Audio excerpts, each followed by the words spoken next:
أنت مو آشوري. يا سلام، هاي ثاني مرة أسمع هالكلام. مرة من نتائج فحص تحليلات DNA، وهاي المرة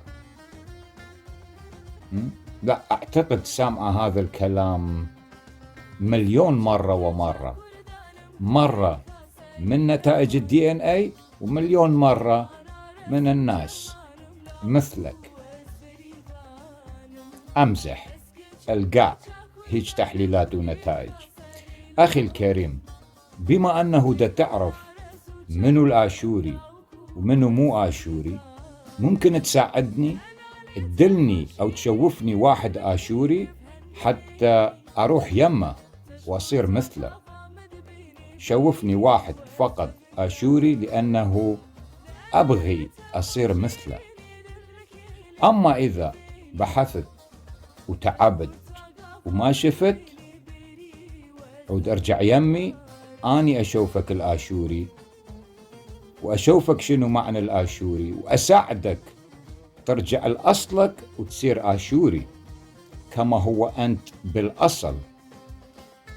أخي الكريم، الآشوري مو بالاسم، مو بالدم، مو بالعرق، مو بالDNA، مو بالجغرافيا.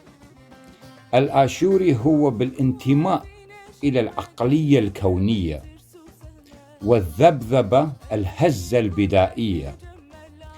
الآشوري كما يقول الدكتور دانيال، الآشوري هو تقديس النظام والسلام.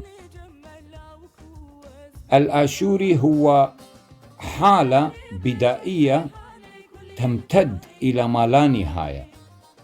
بالآشوري، آشوري هو آشورايا، والتي تعني هذه البداية.